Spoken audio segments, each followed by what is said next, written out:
how we do, girls. You know we're gonna go back and we gonna pick things apart. So we need it. So you guys were talking about communication, and you guys were just so passionate about communication. But why y'all don't do it that good? That's my question. That's really a good question. You talked about how important it is, but you guys really don't do it that well. Dang, why you gonna call us to the car? You don't do it. You don't do it that well. Whoa. Yeah.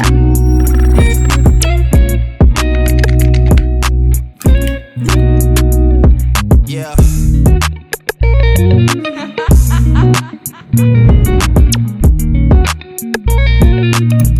Welcome back, you guys, to Kee and Will's Real Talk. Yes, absolutely, absolutely. So it's Real Talk with Kee and Will, and the topic for today, you guys, is communication. Communication in relationships. But it's really around, I want to reference the conversation that you had with your guy friends. You had them on our podcast. Yes. And so I sat down and I listened to the podcast and I took some notes. What did you? Okay. I took some notes because first of all, let me just commend you on bringing together some beautiful Black men, educated Black men, well thought. Their thought communication around the way that they're thinking about things as it relates to relationships with their significant other. I really did appreciate that. And thank you for having transparent conversations. Because I'm always telling you, you don't ask the right questions. Did you ask him this? Did you ask him that? I killed it.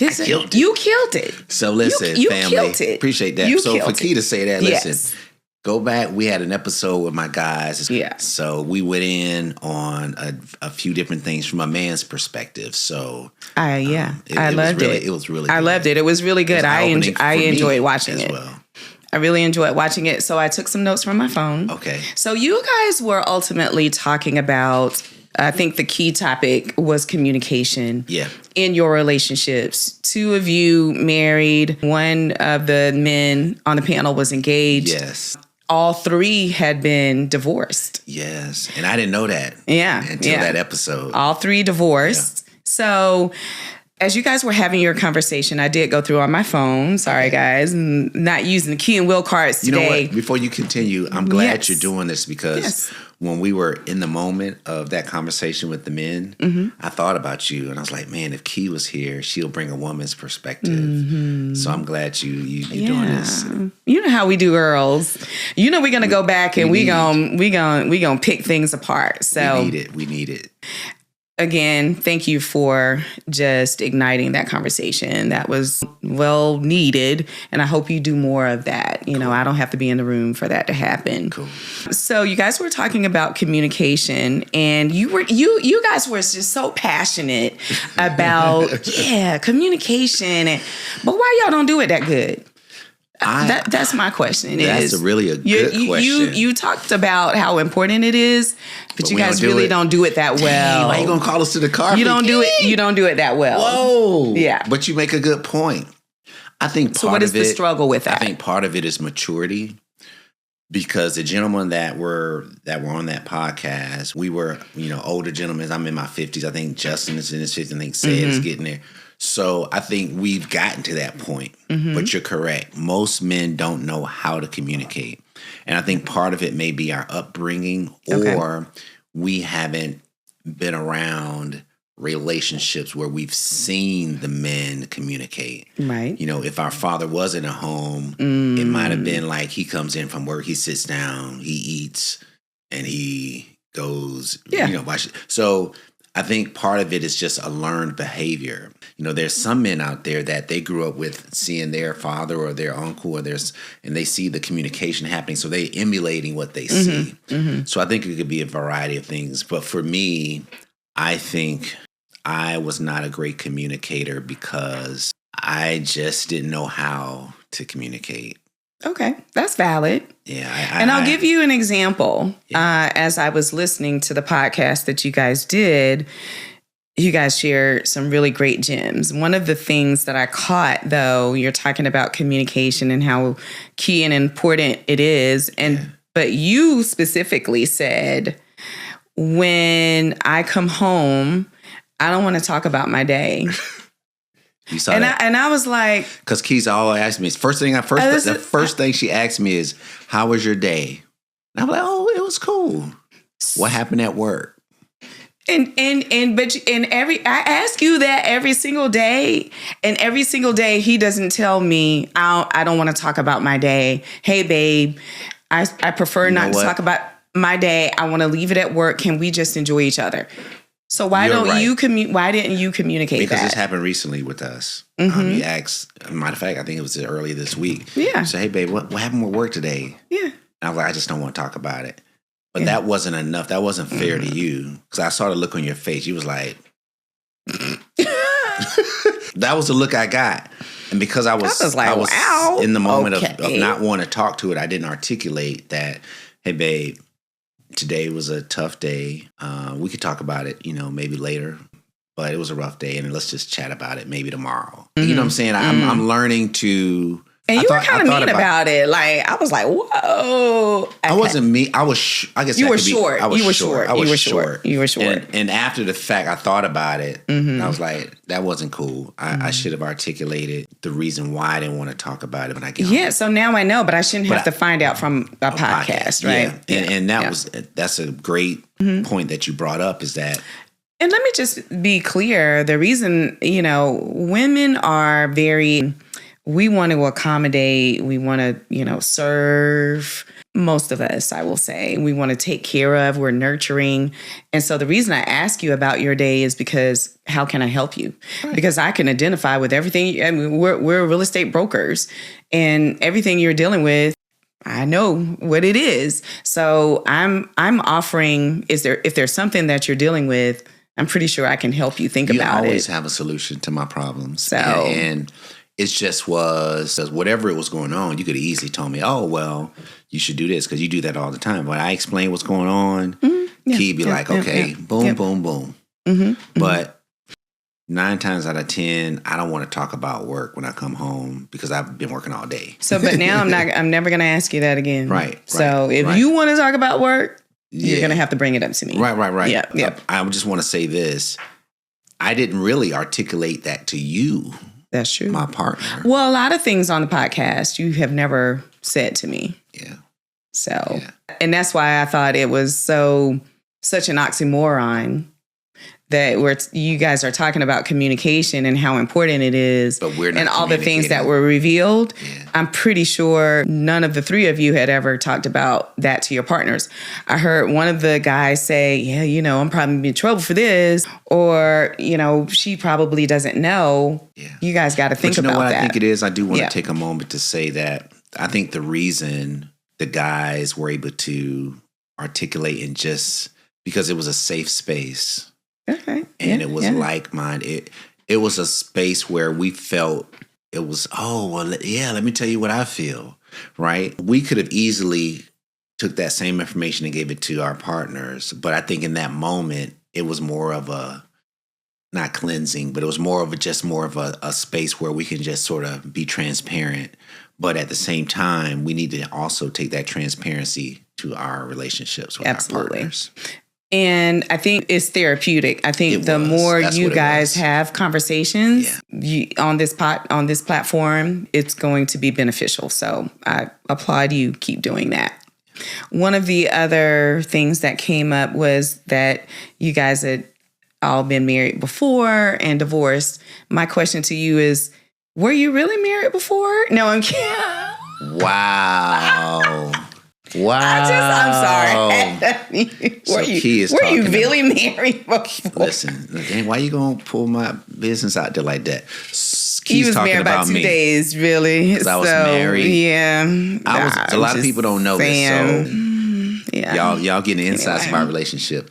So I was married before. So was Kee. Was married before. We both was married before. But I was in a real marriage. She was in a real marriage. About 12, 13 years. Yeah. But that's why I said, were you really married before? 2 days. 5 months. But I was married. We were young. It's all good. That's all I want to say. We were young. I just thought it was funny. Yes. I just thought it was funny. Yes. Thank you for bringing that up. I just thought it was funny. So one of the guys, you guys talked about peace, as Black men coming home and being in your space. You talked about, what peace means to you and the definitions of peace. One of the guys referenced peace is what you enjoy doing. Yes. Right. Another one of them referenced peace is peace doesn't necessarily mean a quiet, space. Yes. You feel like, peace means just, I don't want to hear nothing, is quiet. Yes.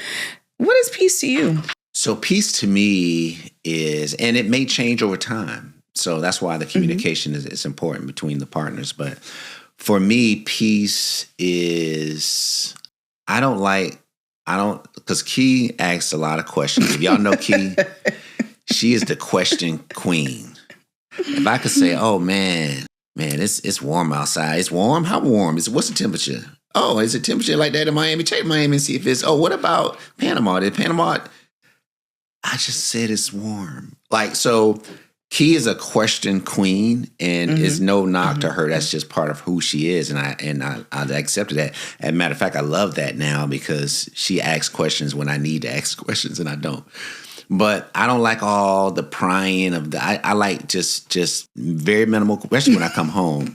Don't ask me how my day was. Don't ask me usually how my day was, but what happened. I don't want to go into the details.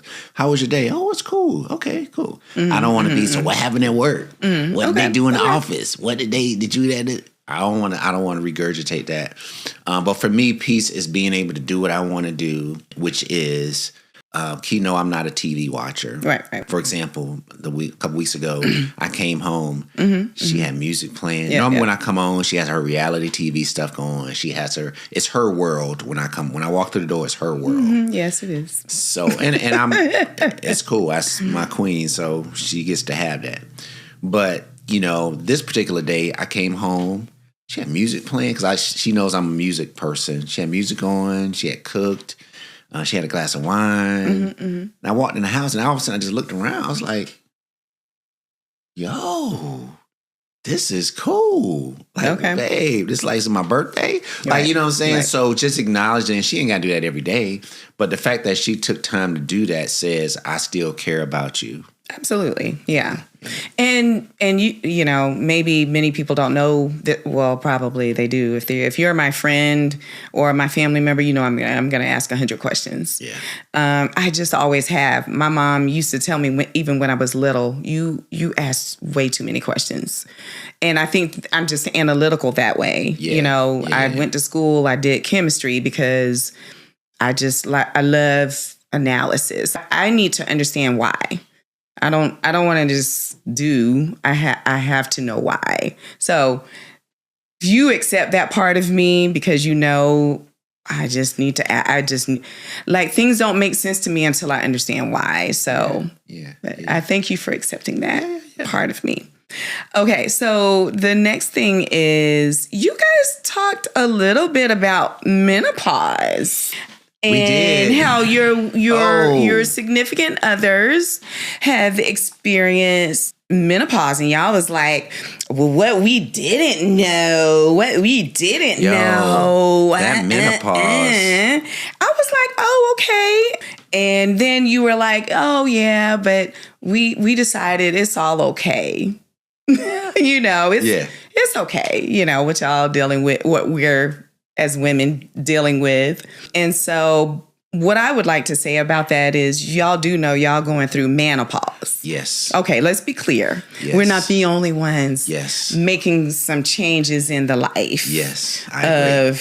As we evolve into the 50s. I agree. Because we dealing with some things over here too as women. Yes. And okay. I tapped into that a little bit on that episode as well. Where their bodies change, physically, sexually they change. We know that as women, and we know that as partners, right? And I think that it definitely is worth exploring as we kind of move into real talk with Kee and Will. But I just wanted to bring that up. I thought that was funny. We recognize what y'all going through. Yeah, do you really? We recognize. One of the guys mentioned that, and I thought it was interesting that I'm not against it or, opposed to this thought process. But he made mention that, if we had paid attention to our mothers, as we were growing up, and maybe receiving some of that information from our mothers about what women go through, because now you guys realize that what they were dealing with at the time was menopause. Yeah. But what I will say to that is the generation that we grew up in, our mothers didn't talk to us about menopause as girls. So I know they weren't about to talk to their sons about them going through menopause. It's a different generation. They held things close to the vest. They didn't really talk about stuff like that. So, or very intimate things. Even I remember getting my period. I think my mom had one conversation with me about getting my period. You talking about some menopause? They ain't never come into the conversation. So. Yeah, my guy Justin, he brought up the fact that men, typically you expect the father to talk to the men about sort of births and bees, and the women speak to the daughters about the periods and all that stuff. But he brought a different perspective. It is a different perspective. Men talking to their mothers about things that women are dealing with. So we know as we get older. I just think we're too young to really understand that at the moment. I just feel like this generation is different. It's a great concept. I think it's different than ours. Yeah. I think the kids today definitely are more, I wouldn't say mature, but they have more information at their hands than we do. Yeah. They know stuff at age 12 that I didn't know until I was 25. Absolutely. So I think it may be beneficial to at least expose them to those changes. Whether they hold on to it or not, I don't know. Yeah. Let me ask you this. What do you think this younger generation feels about marriage? Most of them don't want to do it. That's what I've heard. And because if I'm like, why? Because marriages these days, number one, you're constantly seeing divorce rates are just extremely through the roof. They're losing half their assets during the divorce. Mm-hmm. Folks are cheating on their what is the incentive for? So folks now, they're just living together. Yeah. So I understand it's just a different time now where marriage is not sort of the end goal for the younger generation. I think for us, for those in our sort of age range, I think it's still the goal. But I think for like the younger folks, unless if they have really shining examples in their lives to see the importance and the benefits of having two people come together and share resources, et cetera, they will see the value. But a lot of people don't have that example. We talked about on our initial launch of Real Talk with Kee and Will, we talked about my grandparents and what they showed me as a married couple of 51 years. Right. And if kids aren't seeing that, that's not being shown anymore, and it's not, then I think it will slowly dissipate. It'll go away. It's really unfortunate. It's because what we see on and I mentioned this in another episode, what we see on reality TV, what we see on divorce is just so easy, and all the social media platforms, everybody's trying to get clicks. That's not real life. People said that. People are still chasing that. And I truly believe that there are more solid relationships out there that is not just shown. I know plenty great couples, and the people saying, no good men out there. Yes, there are. There's tons of them. There ain't no good women. Yes, there are. It's just that we're ingesting what they're putting in front of us, not realizing that's not real life. Transparent moment and I really loved listening to the podcast because I feel like there were several transparent moments. One was, there was a statement made and he said, I'm being transparent. My wife isn't my best friend yet. I thought that was and I loved that. I love his transparency. I can say that now, but we're trying to move to that space. I love that. Am I your best friend? You are. Yeah. And I'm not just saying that. I have, guy friends and my people, they know who they are. They're my people. Yeah. But you're my person. Yeah. You know what I mean? Yeah. So, yes. But I appreciate his transparency saying, I'm not. but they're working towards it. Mm-hmm. You know what exactly. I'm saying? I love that. I totally love that. I really love that because that's the goal. Absolutely. That's the goal, is to try to understand your partner and they understand. They're very young in their marriage. You know, I can certainly say, you know, we weren't always each other's best friend. Freaking no! It took 13 years. It didn't take 13 years, but it took probably 7. About 7. Yeah, I'd say it 7 years. Which is, you think about it, that's wild that it took 7 years for us to work through those stages. I don't think that's wild. What I think, though, is people don't understand that it takes that amount of time, and that just let work on it. Marriage is work. It's not, we gonna get married and it's all gravy just because we got married and we had this wonderfully extravagant day. And, no, the work starts the day after marriage. And even if you were together several years or a couple of years before you, or months before you get married, the journey starts the day after. And if you don't do the work, you'll never make it to being that person's best friend. Right. And what I will say about the whole, best friend concept as a married couple is, I have a best friend, but there is not a person that if you are laying next to them every night and you are having all these conversations, you share finances, you share assets, you share conversations about things that make a difference in your life. Right. If that's not your best friend, I'm afraid for you. I'm afraid. Yeah. If you can't work to that point, and I'm not saying that it happens immediate. It took us 7-8 years. Yeah. I think that's really the goal. I think if you're not there yet, it's okay. It's just that you got to work to that you continue to work through. Yeah. So I think it's I think it's just part of the journey. It is. It's certainly part of the journey. Yeah. Okay, so you guys brought up eyelashes, weaves, and wigs, and we don't need all that. And somebody said elephant, the elephant and stuff. So what I will say is thank you for appreciating my naturalness, if you will. And, I don't typically do lashes unless we're going somewhere or, recording. Yeah. So you and every guy around the table said they want natural. But is that every man?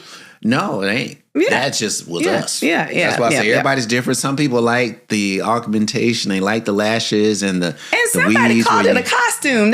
They like the costumes. Oh my God, not the costume. My thing is to each his own. Like if you like the why we got to be in a costume? The wigs and the hairpiece. And why you got to be doing this? I'm just like, what is that? I'm just saying. And they was like the little fly ears. There's nothing wrong with it. So y'all really be making fun of us when we in all that stuff. I'm being very clear. I don't want the women to get mad at me. No, they're gonna be mad because y'all made fun of us. To each his own. If that's what you love.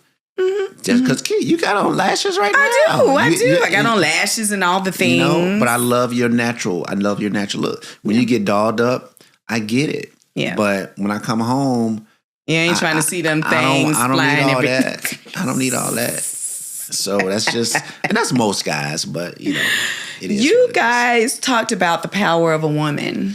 Yeah. How powerful are we? Women are extremely powerful. That's why I'm a better man. I mean, you just keep it real. I think just God, I think that's how we were made to complement each other. And I just think that women sometimes underestimate the power that they have, not only just in their words, in their essence, like in their presence. Like when a woman is involved, things just elevate. Yeah. So I just think there's a lot of women out there, not a lot. I think there's just some women out there that doesn't walk in their gift. Because women can speak life into men. Absolutely. Women can really change dynamics. They're so creative, thoughtful.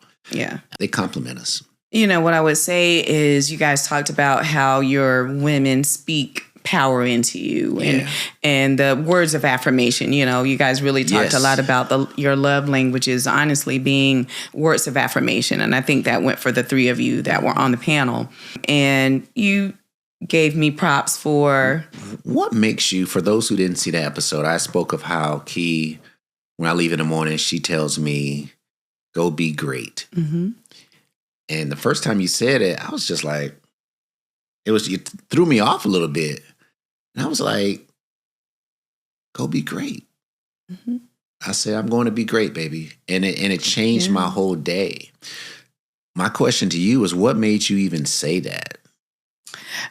Because, you know, when you took on this new role at our brokerage, and you're having to go out of the house every day, right, to go really feed into other realtors. Mm-hmm. I know that that's a lot. It takes a lot from you. It takes a lot of energy.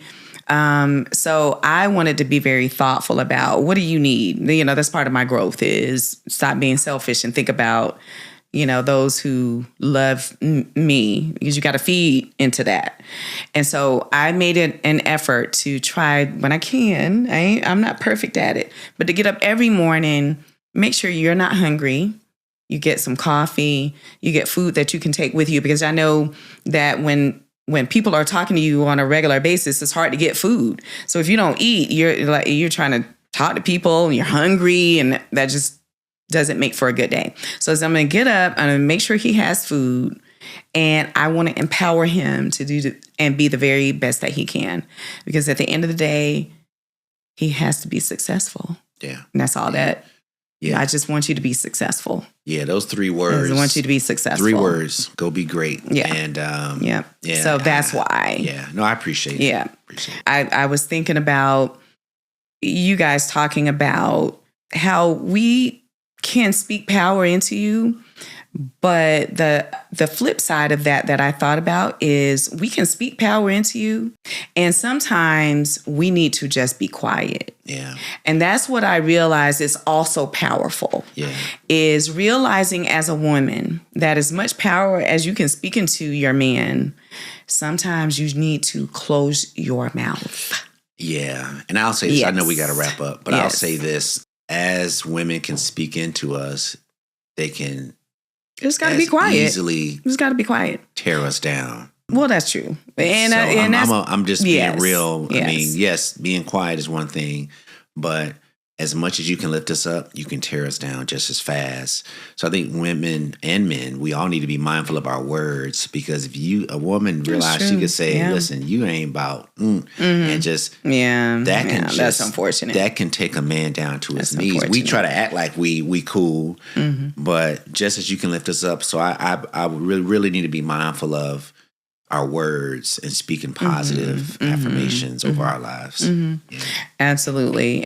We as women, I love that you guys gave us that love and that title of, you know, being powerful, because we as Black women, we are your number one fans. Yeah. We truly are. If a woman shows a man that she's not his number one fan, he should move on. Yeah. He should move on, because you should not come home to disruption, disrespect, disappointment, and all the foolishness that can be in that space. Yeah. Because it doesn't have to be that way. I think life is too short. I think anyone, whether it's the man or woman, that is in a space where they're not respected, honored, and lifted up. Yeah. I think and that goes both ways. It goes for both sides. It's not just the women. It's not just, I think everybody deserves that quality of life where you're appreciated. And it definitely has to happen at the house, for sure. Yeah. If your situation, if 80% of the time it's not you being in a good space with your partner, I think that means you need to rethink some things, because it's not always going to be perfect. So as we close this episode of Kee and Will Real Talk, I just want to say I appreciate you. I am thankful for everything that you do, how you protect, how you make a living for us, how you think about our expenses, how you budget for us. I ain't got no choice. And you guys, if you need a budget, Will got you. She'll run it up. If you don't catch her, she'll run it up. Anyway, thank you guys for tuning in to Kee and Will Real Talk. Make sure you subscribe, like, hit the notification button. We'll be back for a lot more Real Talk. We're going to be talking about all the things. Yes. We love y'all. Peace. Peace. Yeah.